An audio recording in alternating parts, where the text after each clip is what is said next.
नमस्कार, आप देख रहे हैं वी टाइम न्यूज। बढ़ते हैं झारखंड की खबरों की ओर।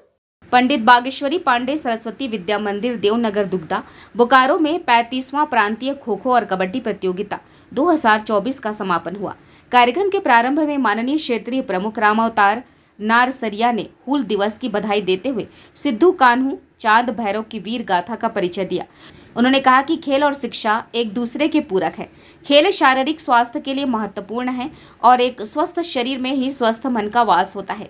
खेल हमें राष्ट्रभक्ति, सरलता, समानता के लिए प्रेरित करता है। शिशु मंदिर में पढ़ने वाले भैया बहन अपने संस्कारों के लिए जाने जाते हैं। इस 3 दिवसीय खो खो और कबड्डी प्रतियोगिता में बाल वर्ग भैया कबड्डी में प्रथम स्थान चतरा, द्वितीय स्थान नौडी बोकारो और तृतीय स्थान देवनगर दुग्धा को प्राप्त हुआ। बाल वर्ग बहन कबड्डी में प्रथम स्थान गिरिडीह, तृतीय लोहरदगा। किशोर वर्ग में कबड्डी भैया में प्रथम स्थान गिरिडीह, द्वितीय मोरहाबादी और तृतीय कुम्हार टोली हजारीबाग ने प्राप्त किया। किशोर वर्ग बहन कबड्डी में प्रथम स्थान रतनपुर टुंडी, द्वितीय स्थान झुमरी तलैया और तृतीय देवनगर दुग्धा को प्राप्त हुआ। तरुण वर्ग भैया कबड्डी में प्रथम स्थान सिनेडी, द्वितीय स्थान देवनगर दुग्धा और तृतीय स्थान नौडी बोकारो को प्राप्त हुआ।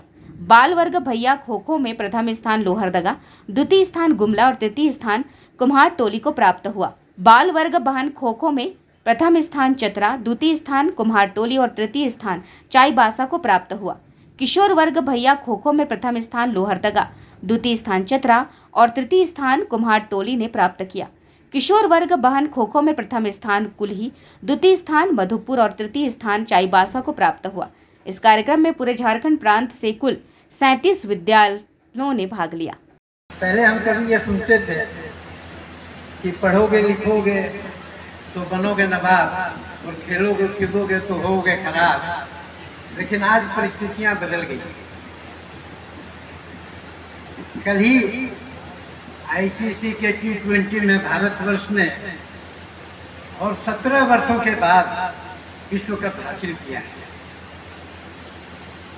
और खेल की जितनी भी विधाएं हैं वो सारी विधाएं का अपना महत्वपूर्ण स्थान है और खास करके शिक्षा के क्षेत्र में हम तभी आगे बढ़ सकते हैं जब खेल कूद से हमारा संबंध होगा, हमारा शारीरिक विकास अच्छा होगा, तभी शारीरिक अच्छे तन में और अच्छे मन की स्थापना हो सकती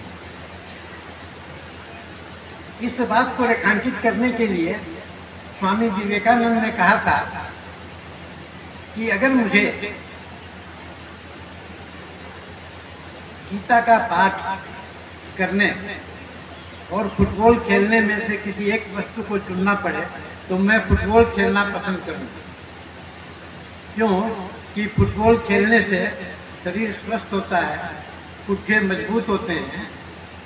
लेकिन इस फुटबॉल खेलने के पहले उनका उद्देश्य क्या था?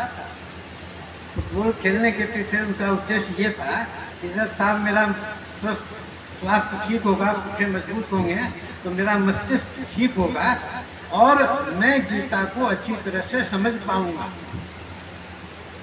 कहने का तात्पर्य ये है कि खेल और शिक्षा ये दोनों एक दूसरे के पूरक हैं और इसलिए जो भैया बहन खेल कूद में अव्वल होते हैं, आमतौर पर ये देखा जाता है कि वो पढ़ाई लिखाई में भी अच्छे होते हैं और अच्छा स्थान प्राप्त करते हैं। आज इस कबड्डी की प्रांतीय खेलकूद प्रतियोगिता का जो फाइनल मैच हो रहा था उसे मैं भी देख रहा था।